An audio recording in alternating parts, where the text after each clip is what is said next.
When most people start a business, they are terrified of rejection. The default response is to price their service as cheaply as possible, assuming that a lower barrier to entry is the only way to capture a massive audience.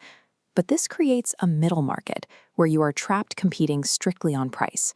Because you have no unique leverage, you end up destroying your profit margins just to survive against every other low-cost provider.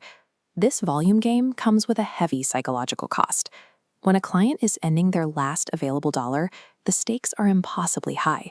They often become your most demanding customers, expecting an immense amount of time and emotional labor for a very small return.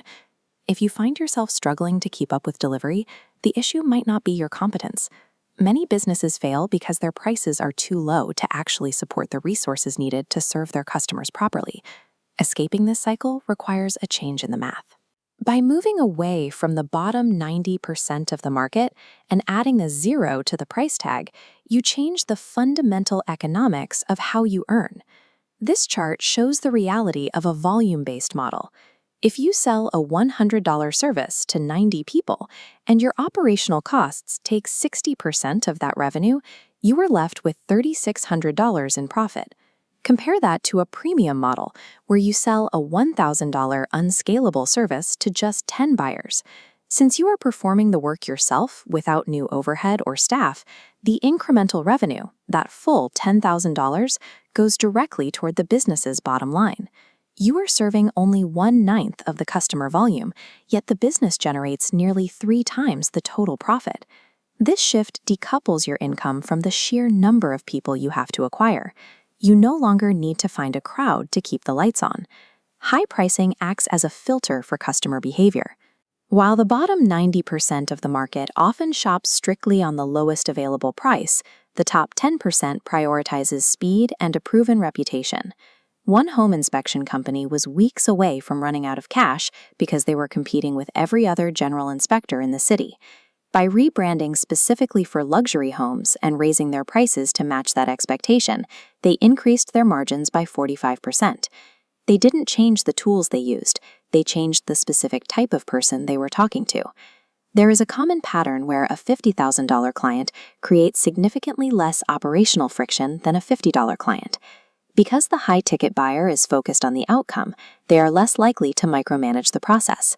Higher prices remove the customers who require the most handholding and replace them with buyers who value their own time as much as they value yours. Launching a one-on-one, high-ticket offer provides immediate cash flow. Because it relies on your existing expertise rather than a complex delivery system, the revenue can be reinvested directly back into growing the rest of the business. Working with these affluent clients also functions as a paid beta test.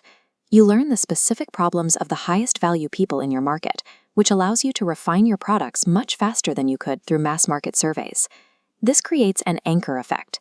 When you have a $10,000 premium tier listed, it changes how the market perceives the value of your brand. This premium anchor makes your $100 mass market offer look like a bargain by association.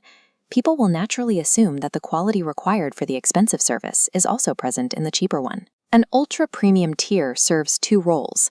It is a high-margin product for a select few, and a psychological benchmark that makes your more scalable offers easier to sell. Price is more than just a number.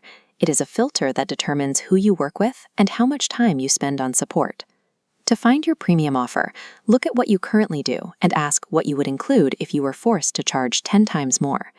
You can increase value by offering priority access, direct one-on-one sessions, or by finding ways to cut the delivery time in half. These are the elements that justify a higher price point to an affluent buyer. Once you have the offer, you must state the price publicly. For an anchor to work, the prospect has to actually consider the decision. Say the price, and then wait for them to respond.